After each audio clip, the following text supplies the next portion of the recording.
جو انشاءاللہ آپ کو اسی پروگرام کے اندر میں آپ کو دعائیں بتائی جائے گی، اس کو لکھ کر ہم انشاءاللہ پیش کرنے کی کوشش کریں گے اس کے ترجمے کے ساتھ۔ اس کے بعد سجدے کے بعد جب بیٹھا جاتا ہے اس کو جلسہ کہا جاتا ہے، 2 سجدوں کے درمیان جو بیٹھتے ہیں اسے جلسہ کہا جاتا ہے۔ جلسے میں جب بیٹھتے ہیں تو یہ وقت بھی اللہ کے بڑے تقرب کا وقت ہوتا ہے، اسی لیے نبی کریم صلی اللہ علیہ وسلم اس وقت میں ایک دعا سکھائی آپ صلی اللہ علیہ وسلم نے، اللہم اغفر لی وارحمنی وعافینی وہدینی وارزقنی وجبرنی۔ اس میں سب کچھ آ گیا، دنیا اور آخرت کی تمام بھلائیاں آ گئی، تو ہمیں اس دعا کا بھی اہتمام کرنے کی کوشش کرنی چاہیے، اس لیے کہ جب بندہ 2 سجدوں کے درمیان ہوتا ہے تو اللہ رب العزت اس کو اس وقت بندے کی طرف بہت زیادہ متوجہ ہوتا ہے، اور اللہ رب العزت اس کی ہر دعا کو قبول کرتے ہیں۔ لہذا اس بنا پر اس دعا کو بھی ہمیں سیکھنے کی کوشش کرنی چاہیے۔ اس کے بعد جب سجدے سے کھڑے ہو تو سجدے سے کھڑے ہونے میں بھی ہم بڑی کوتاہیاں کرتے ہیں، ضرورت اس بات کی ہے کہ سجدے سے کھڑے ہونے کے طریقے کو معلوم کر لیں۔ اس طرح سے سجدے سے کھڑے ہو،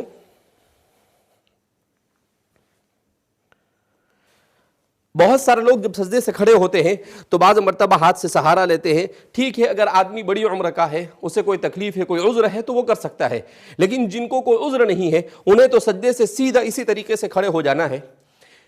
اسی لیے فرماتے ہیں کہ سنت طریقے کے مطابق اگر آدمی نماز پڑھتا ہے تو بے شمار ہڈی کی بیماریوں سے بھی اللہ اس کی حفاظت فرماتے ہیں، بے شمار خون کی بیماریوں سے بھی اللہ اس کی حفاظت فرماتے ہیں۔ آج کی سائنس نے ان تمام چیزوں کو تسلیم کیا ہے، تو دنیا آخرت کا ثواب تو ملنا ہی ہے، دنیا کی بھلائیاں اور سعادتیں بھی ملنی ہی ہیں، اور اسی کے ساتھ ساتھ اللہ رب العزت نماز کی اس برکت سے ہمیں صحت کی بھی بہت ساری نعمتوں سے مالامال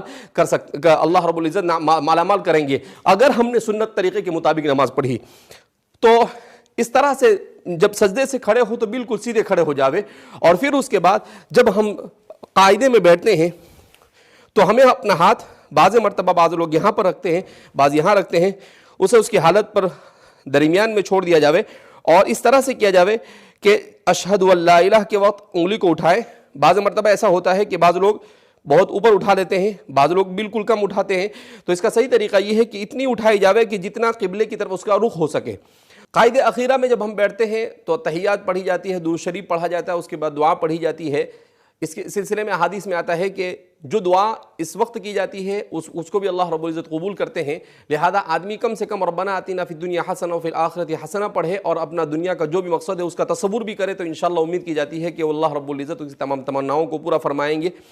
اس کے بعد جب سلام پھیرا جاتا ہے تو عام طور پر ہم کوتاہی کرتے ہیں کہ بعض حضرات اس طرح سے سلام پھیرتے ہیں، پوری دنیا کو دیکھتے رہتے ہیں۔ ضرورت اس بات کی ہے کہ سلام جب پھیرا جائے تو ہم اپنی نگاہوں کو اپنے کاندھوں پر رکھیں اور اس طریقے سے سلام پھیریں،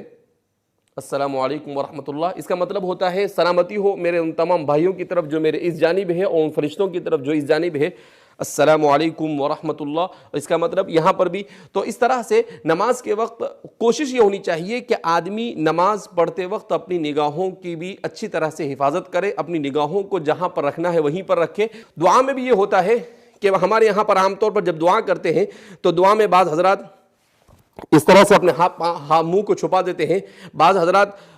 دعا میں، لیکن اس کا صحیح طریقہ یہ ہے کہ اپنے ہاتھ کو سینے کے سامنے رکھا جاوے اور اس طرح سے کھلا رکھا جاوے اور اللہ رب العزت سے مانگا جاوے، اور نماز کے بعد جو دعا کی جاتی ہے اللہ رب العزت ان دعاؤں کو قبول کرتے ہیں۔ نماز کے بعد بہت سارے اذکار ہیں، تسبیحات کا پڑھنا، جس کی بھی بڑی فضیلتیں وارد ہوئی ہے۔ بہرحال